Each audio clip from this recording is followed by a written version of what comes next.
안녕하세요. 한류의 신과 해외 반응을 소개하는 한류클래스TV입니다. 오늘은 넷플릭스 9일차 여전히 1위를 달리고 있는 대용수를 극찬하는 글로벌 언론 헬로우에 실린 리뷰 기사를 살펴보고 이 영화에 열광하는 미국 시청자 반응과 불법 시청하는 중국 시청자 반응까지 살펴보겠습니다. 오늘자 플리스페트롤 순위를 보면 여러가지 복잡한 생각을 많이 하게 만듭니다. 일단 영화 부문에서는 9일차에 접어든 대홍수가 국내 악플러들의 집요한 공격에도 불구하고 국내는 물론 전세계 압도적 1위를 차지하고 있습니다. 넷플릭스가 오리지널 영화로 이 영화를 크리스마스 시즌에 내놓은 이유를 이 순위로 알 수 있습니다. 지난 26일 등장한 K드라마 캐쇼로 또한 80개국 탑10, 한국, 말레이시아, 태국 3개국 1위에 오르며 서서히 1위 국가를 올리며 전세계 4위에 있습니다. 주목할 점은 1위 기묘한 이야기 3,700억, 2위 에밀리 파리에 가다는 500억 제작비로 편당 30억, 총 240억 제작비, 캐시로보다 압도적으로 제작비가 높다는 것입니다. 역으로 생각하면 SF 히어로 드라마인 캐시로의 기묘한 이야기 수준의 제작비를 투입했다면 이 드라마 퀄리티는 기묘한 이야기를 뛰어넘었을 것이라 예상됩니다. 지금 공교롭게도 악플러들에게 엄청난 공격을 받고 있는 김병우 감독의 영화 2편 전지적 독자 시점과 대홍수가 한국 넷플릭스 순위에서 모두 장기간 1위를 했고 하고 있다는 것입니다. 전지적 독자 시점은 한국에서만 서비스 중으로 2주 동안 한국 1위에 들고 있고 지금 25일 동안 탑10에 머물며 오늘 날짜 4위에 올라 있습니다. 대홍수는 9일차에 우리나라 1위일 뿐만 아니라 전세계 압도적 1위를 하고 있다는 것입니다. 또 공교롭게도 두 영화 모두 제작비 300억 원 수준입니다. 개인적인 가치 기준에 따라서 300억의 제작비는 많다고 생각할 수 있지만 SF 영화에서 300억 원은 할리우드 영화 제작비의 10분의 1도 안 됩니다. 역으로 생각하면 할리우드 영화의 10분의 1도 안 되는 한국 SF 영화가 VFX와 CGI에서 어색함이 없는 퀄리티를 보여주고 있다는 것입니다. 위에서 언급했지만 만약에 넷플릭스가 이 영화에 미국 영화 수준인 1000억에서 3000억 정도 제작비에 투자를 했다면 얼마나 높은 퀄리티의 영화가 나왔을까요? 솔직히 넷플릭스는 크리스마스 시즌에 대부분 크리스마스와 관련된 영화가 치고 올라가기 때문에 대홍수의 지금 전세계 인기를 예상하지 못했을 것입니다. 넷플릭스는 12월 대표작으로 기묘한 이야기 시즌5에 총력을 기울이며 모든 광고를 기묘한 이야기에 쏟아붓고 있습니다. 작년에 전세계 센세이션을 일으킨 흑백요리사 시즌1의 성공에도 불구하고 시즌2가 지금 한국에서만 이슈가 되는 이유는 바로 넷플릭스가 흑백요리사 시즌2의 전세계 센세이션을 원하지 않기 때문입니다. 이유는 만약 흑백요리사 시즌2가 흑백요리사 시즌1만큼 센세이션을 일으키면 기묘한 이야기 시즌5 전세계 흥행을 보장할 수 없기 때문입니다.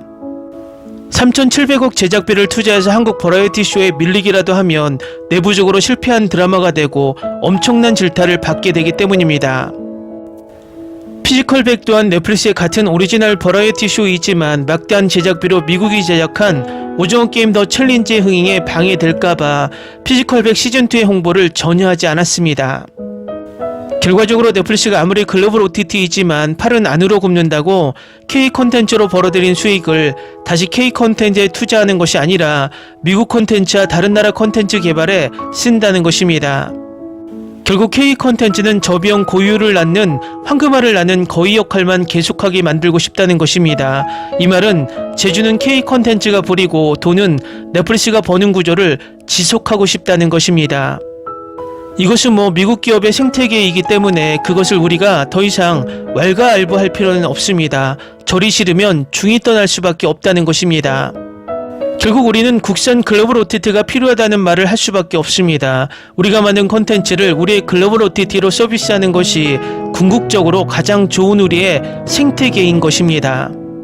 그런데 우리는 이런 외부의 막강한 글로벌 OTT의 힘과 싸우는 상황에서 우리나라 소위 일배충들이 주도하는 악플러들이 우리나라 컨텐츠만 나오면 과다한 악플로 우리 스스로 우리 컨텐츠를 폄하하는 것을 봅니다.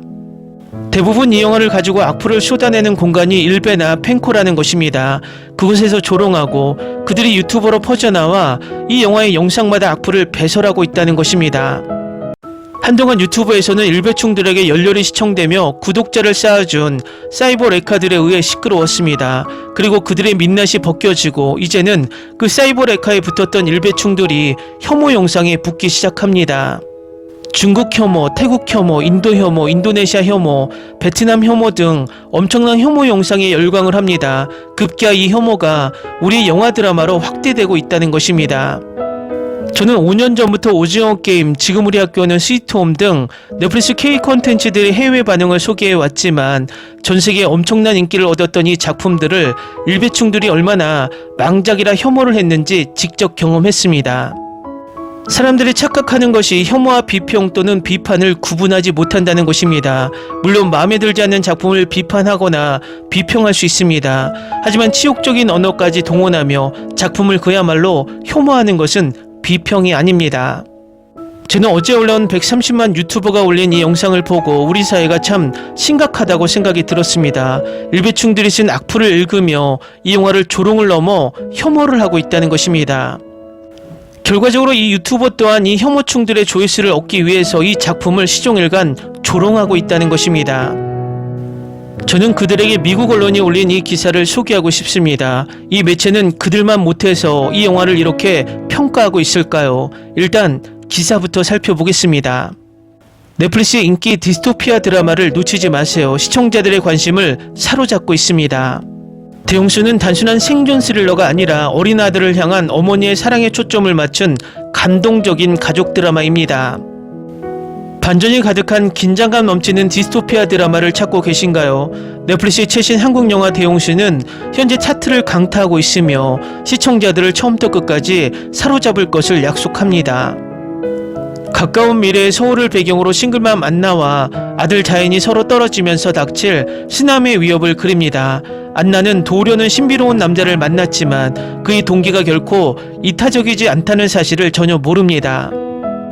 저는 재난 스릴러를 좋아하는데 대용수는 투머로우, 월드워 제트, 또 웨이브 같은 영화 팬들의 갈증을 확실히 해소해 줄 것입니다.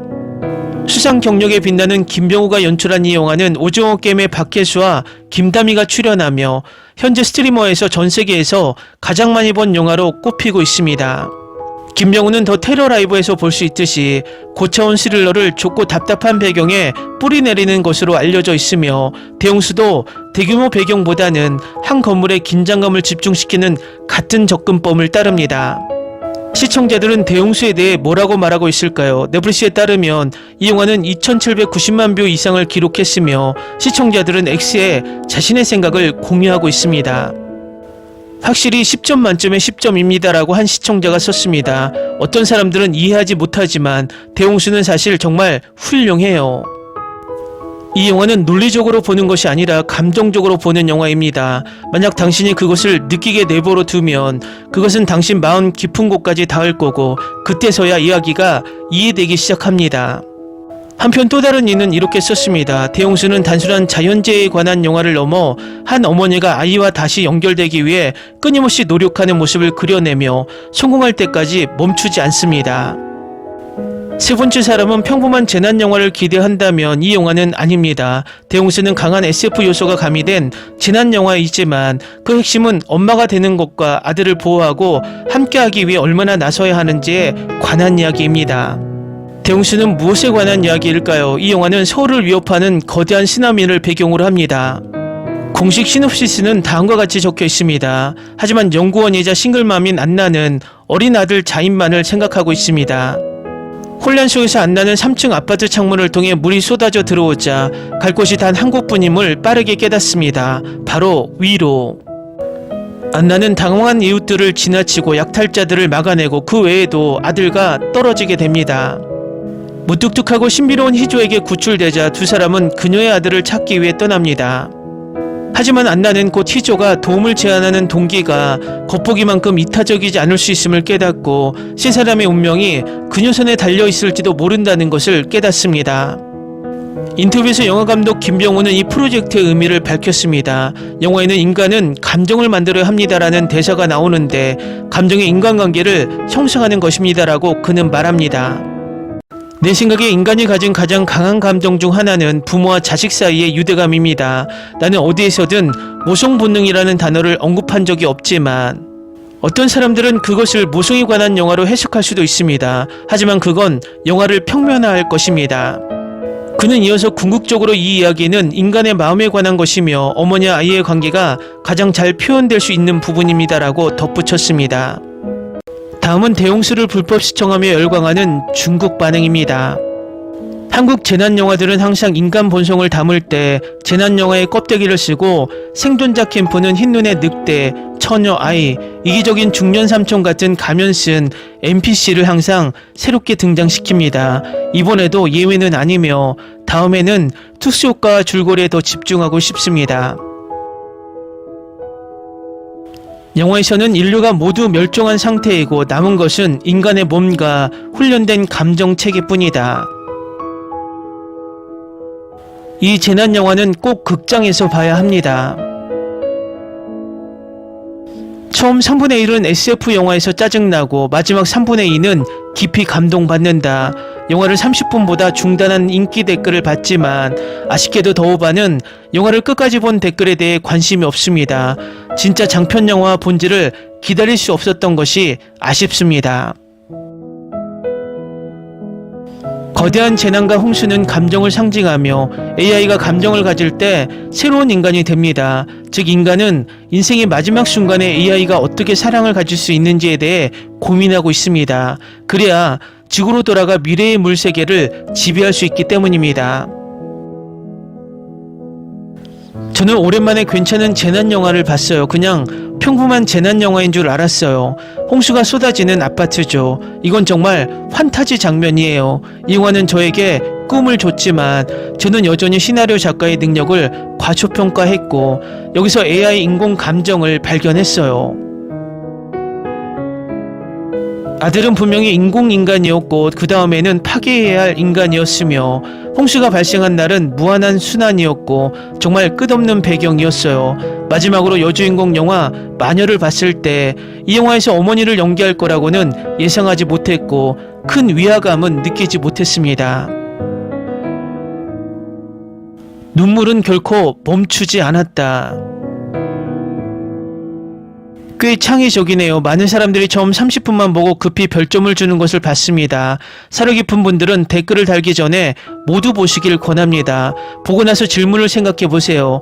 AI가 당신에게 사랑을 만들어내고 당신을 대처하게 만들 수 있다면 신중히 생각되지 않나요?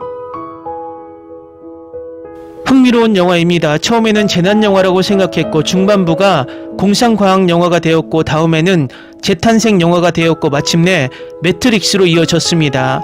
앞쪽에는 긴장감이 있고 중간에 있는 씬은 펼쳐지며 기본 논리가 모두 연결됩니다. 앞에 의문들도 하나씩 채워집니다. 단순히 한국판 엣지 오브 투마로우라고 할 수 있지만 다르고 더 야심찹니다. 상상력이 풍부하다면 시청 경험도 좋을 것이고 시청 과정에서 많은 생각을 하게 될 것입니다. 저는 현실에서 공상과학, 신학으로 이어지는 이런 흥미로운 연결고리가 마음에 듭니다. 논리가 더 강해졌습니다. 얼마 전 나온 질문이 떠오르네요. AI도 감정을 가지고 있나요? 현재로서는 사실 그런 게 없지만 앞으로는 말하기 어렵습니다.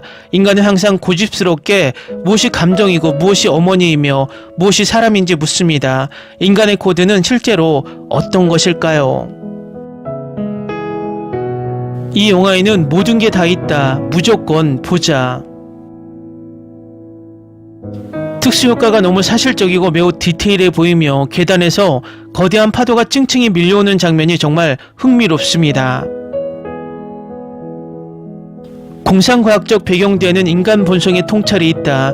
생물학적 어머니는 아이를 버리지 않으며 그런 환경에서만 인간종은 가치 있고 인간 본성의 빛남으로 보존할 가치가 있다. 김다미는 연기가 정말 좋고 그녀의 연기는 정말 기분 좋았으며 앞으로도 그녀의 연기는 밝다. 어쨌든 어머니의 사랑은 정말 위대해. 결국 21,499회의 실험 끝에 여주인공의 모성 감정의식은 완벽하게 진화되었고 지구로 돌아가며 인간 자손을 키울 수 있었다. 가장 강한 곰 자식도 받아들일 수 있는 감정이었고 인류의 미래는 밝았으며 지구 재건 계획도 실행되었다. 무서웠어. 저속한 종말론적 재난영화라고 생각했지만 매우 감동적인 이야기의 핵심과 감정적 중심을 만들어냈습니다.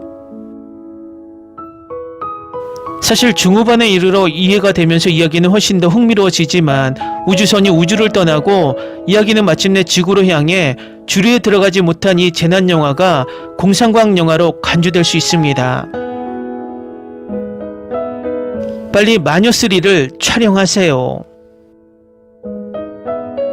꽤 창의적이네요. 쓸데없이 2시간 동안 지구를 옮기는 유랑지구보다 이 영화가 메시지나 퀄리티 면에서 100배 낫다. 이 영화는 메타버스 AI 학습 주제와 종교적 환생 이론을 통합하는데 매우 훌륭합니다.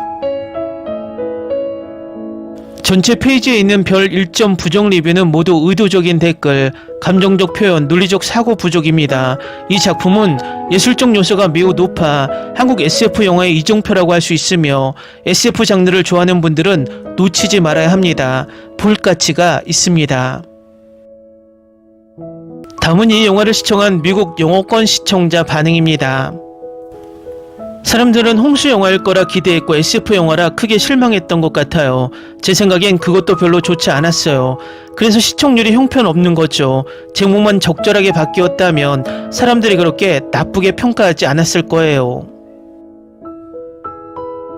저는 이 영화가 단순한 재난 영화일 거라고 생각했지만 사실은 모성의 본질에 관한 SF 영화였습니다. 정말 마음에 들었어요. 약간 혼란스러웠지만 비주얼은 멋졌고 담의 연기도 훌륭했습니다. 저는 10점 만점에 4점을 줍니다. 모든 게 마음에 들지 않았어요. 처음에는 좋았지만 시간이 지날수록 점점 더 힘들어졌어요.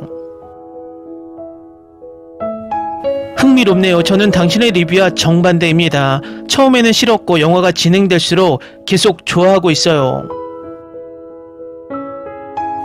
혼재 홍수나 생존에 관한 영화인 줄 알았는데 사실 SF 영화였다. 주요 메시지는 좋지만 이상하다. 연기와 특수효과는 거의 완벽하다. 10점 만점에 7점입니다. 1시간 전에 다 봤어요. 5점 만점에 4점을 주겠습니다. 처음에는 제목 자체가 재난영화처럼 느껴졌고 AI 시뮬레이션의 루프 때문에 약간 혼란스러웠지만 사실 더 깊은 차원에서는 이해가 됩니다. 정말 대단하다고 생각했어요. 넷플릭스 작품 중 하나로 꽤 괜찮은 작품 중 하나입니다. 사실 아마도 최고의 넷플릭스 제작 영화일 것입니다. 5점으로 평가하면 최소 4.5점은 줄 수 있어요. 저는 재난영화의 열렬한 팬이라 이 영화에 대해 듣고 제목만 보고 꼭 볼 거라 생각했어요. 전반부는 재난영화 치고는 너무 빠르게 느껴졌고 갑자기 모든 게 물에 잠긴 것 같았습니다. 그런데 후반부가 와서 SF에 더 가깝다는 걸 깨닫고 점점 더 좋아하게 됐어요. AI에 익숙한 사람들은 이 영화가 강화학습에 관한 영화임을 알 것입니다. 정말 좋은 영화였어요. 샷들이 정말 놀라워요. 특히 2D 게임이 좋아하는 샷들이요. 어떤 사람들은 그냥 억지로 맞추려고 애쓰는 것 같아요. 물론 대부분의 영화처럼 더 잘 쓰였을 수도 있겠지만요. 하지만 이 영화는 5점 만점에 4.2점으로 좋은 작품입니다. 좋은 영화다. 역대 최고의 영화는 아니지만 그래도 좋다. 자연재해 영화가 아니었다고 불평하는 사람들이 왜 그런지 모르겠어요. 저는 AI와 모자다움이 무엇인지에 대한 신선한 시각이라고 생각해요. 후반부는 정말 좋았어요. 저는 그들이 영원히 시뮬레이션 속에서만 살 줄 알았어요. 생존 영화는 대부분 예측 가능하지만 그래서 장르가 바뀌면서 예상치 못한 순간에 번갈아가며 진행되는 점이 정말 좋았어요. 이 영화는 확실히 호불호가 갈리는 영화입니다. 저에게 이 영화는 미키 17보다 훨씬 더 많은 생각과 계획이 담겨 있었습니다. 두 영화 모두 틈새 관객에게는 훌륭한 영화였지만 대다수에게는 잘 받아들여지지 않을 것입니다. 정말 좋았어요. 이야기의 일부는 말도 안 되는 부분이 있지만 정말 잘 만들어졌어요. SF적인 요소는 기대하지 않았는데 제 생각엔 그게 오히려 환영받을 것 같아요. 하지만 아마도 사람들이 다른 걸 기대해서 점수가 낮은 것 같아요. 모든 영화가 인생을 바꿀 필요는 없습니다. 정말 즐거웠어요. 확실히 별 4개짜리 영화예요. 처음에는 그냥 재난 영화인 줄 알았는데 그 이상이라는 사실에 긍정적으로 놀랐어요. 영화를 많이 좋아하진 않았지만 저는 꽤 괜찮다고 생각해요. 제가 깨달은 점 중 하나는 엄마가 된다는 것이 쉽지 않다는 것입니다.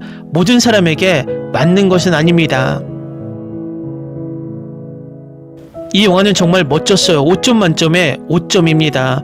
하지만 영화의 종류에 따라 다릅니다. 저에게는 좋다면 다른 사람에게는 끔찍할 수도 있습니다. 방금 이 영화를 다 봤는데 정말 마음에 들었어요. 놀랐어요. 아무런 사전 지식 없이 시작해서 정말 미료되고 혼란스러웠습니다. 하지만 이제 리뷰를 읽고 의도를 더 이해하게 되니 정말 마음에 들어요. 5점 만점에 3.5점. 재밌게 잘 보셨나요? 여러분의 구독, 좋아요, 댓글, 알림 설정은 영상 제작에 큰 힘이 됩니다. 이 영상을 보신 모든 분들 항상 대박 나시고 행복하시길 바랍니다.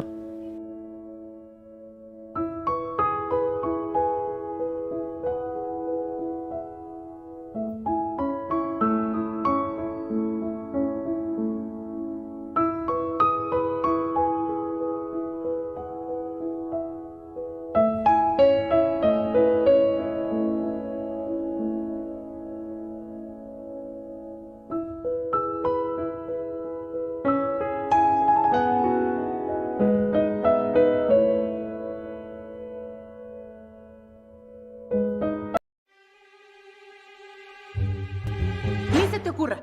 Olvida el ganso y los tomates. No hables de las ballenas. No es un acuario. No actúes como tonta. Sé que eras una genio. ¿Sí?